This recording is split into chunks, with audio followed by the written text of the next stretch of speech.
บ่คิดบ่ฝันว่าน้องธิดาลาวปรับเปลี่ยนมาห้องเพลงซ่าเพลงถวายเสียงให้แก่วัดระฆังญี่ปุ่น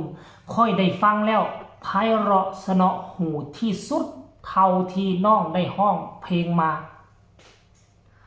ทักทายสวัสดี FC แฟนคลับของน้องธิดาลาวเบิดสุผู้สู่คนมาพบมาพ่อกับเจเบาลาวคลิปนี้เป็นเรื่องราวที่ค่อยฟัง2-3 รอบค่อยกับบ่จุบ่อิ่มใจค่อยบ่คิดบ่ฝันว่าเพลงเป็นเพลงแค่เพลงถวายเสียงของวัดแห่งหนึ่งแต่ว่าสามารถกลัดกลอนสำนวนเสียงห้องคำเว้าออกมาเป็นเพลง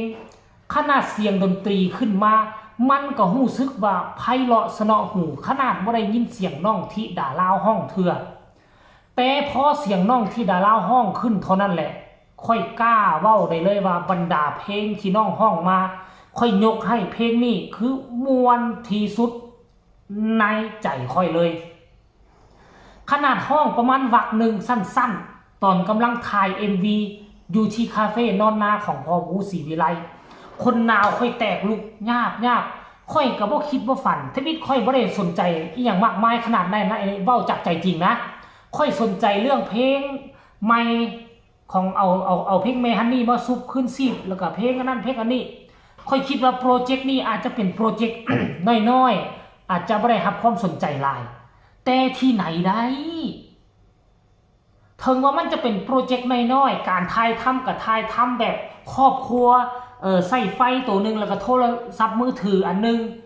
ถ่ายแบบตามมีตามเกิดเฮาเป็นค่ายน้อยๆเฮาเป็นซุ่มๆน้อยๆแต่พวกเจ้าฮู้บ่คุณภาพมันตกไปอยู่ที่ตัวน้องธิดาลาว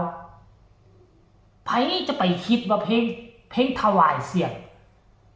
จะมวนไพเราะสนอหูขนาดนี้ถ้าผู้ใดได้ฟังให้มาตบหัวเจบ่ลาวรถว่าคันว่าบ่มวนน่ะถามว่ามันเป็นเพราะอีหยังมันจึงมวนคันสิว่าเป็นเพราะเสียงศิลปินมันก็มีส่วนร่วมแต่อย่าลืมได้คันถ้าหากว่าเนื้อเพลงบ่ซาบซึ้งกินใจบ่เกาะกายเป็นกรติดกันไป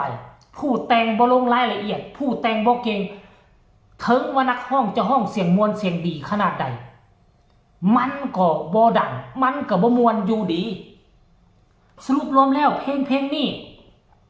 ผู้ใดเป็นผู้แต่งคันถ้าหากว่าเกิดมาจากปลายปากกาของพ่อผู้ศรีวิไลนี่ข่อยมีจักโป้ข่อยสิยกให้หมดเด้ค่ะอันนี้เป็นนิ้วโป้นี่ยกให้หมดเลยนี่นะทั้งพ่อทั้งลูกคือ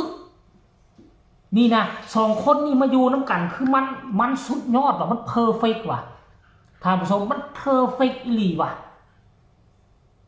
ค่อยอยากเห็นวันนั้นอยากเห็นน้องธิดาลาวโด่งดังทั่วฟ้าเมืองไทยไปยืนอยู่จุดสูงสุดแล้วค่อยอยากเห็นพ่อผู้ศรีวิไลน้ำตาไหลพรากแสดงความดีอกดีใจอยากเห็นมือนั่นอีหลีเว้ยทุกคนรายละเอียดให้ทุกคนไป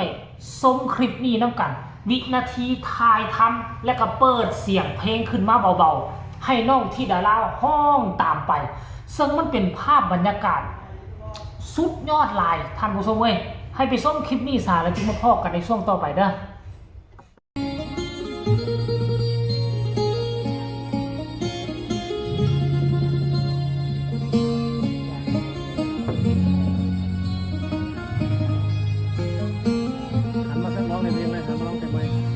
โจกโลกฟ้าคำว่าเมตตาบ่มีไผเกินขันเป็นไผได้ไปกล้าเพิ่นจากเรื่องเร่ร้ายสิกลายเป็นดีพักวงปอสาภิวัตรสิดวงอุโตผมมารังสีสิรักระคัง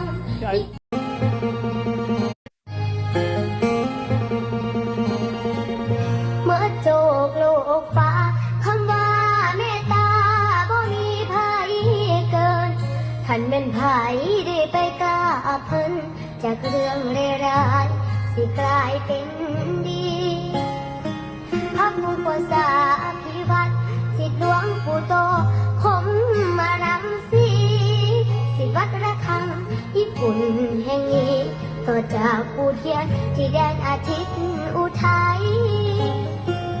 อันนี้คือเรื่องเล่าข้อมูลข่าวสารคลิปล่าสุด TFC แฟนคลับบางคนบางกลุ่มก็จะได้เห็นแล้ว และเจเบาเล่าก็ฟังมาเป็น 3-4 รอบท่านผู้ชม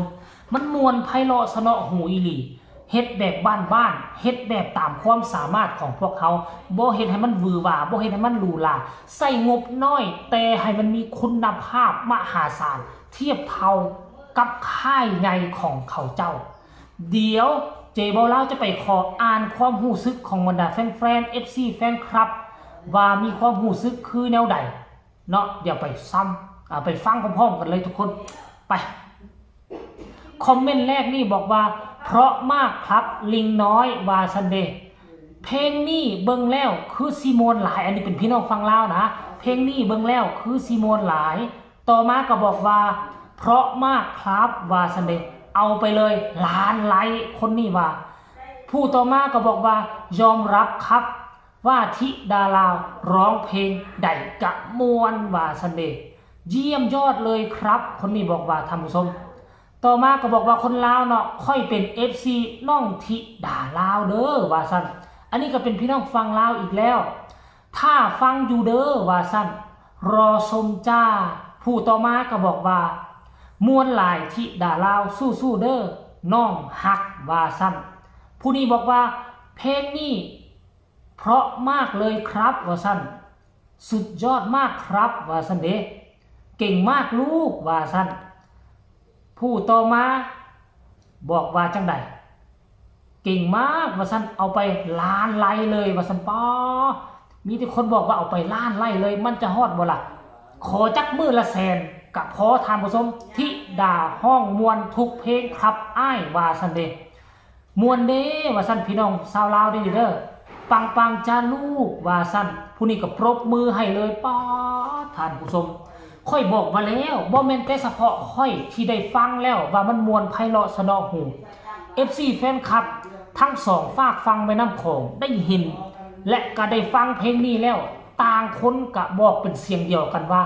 มันมวนไพเราะสนอหูที่สุดบางคนถึงขั้นว่าห้องเพลงใดก็มวนแต่เจเบาลาวบอกว่ายกให้เพลงนี้เป็นหนึ่งในบรรดาเพลงประจำตัวของน้องธิดาลาวเพราะว่ามันมวนจนเฮ็ดให้ค่อยคนหัวลุกอีหลีสำหรับคลิปนี้ฝากให้ทุกคนกดไลค์กดแชร์เพื่อเป็นการสนับสนุนส่งเสริมน้องธิดาลาวให้โด่งดังขับฝ่าเมืองไทยและกระแพมายังฝั่งของเมืองลาวสำหรับคลิปนี้น่าจะกล่าวลาท่านผู้ชมเพียงสำนี้ก็แล้วกัน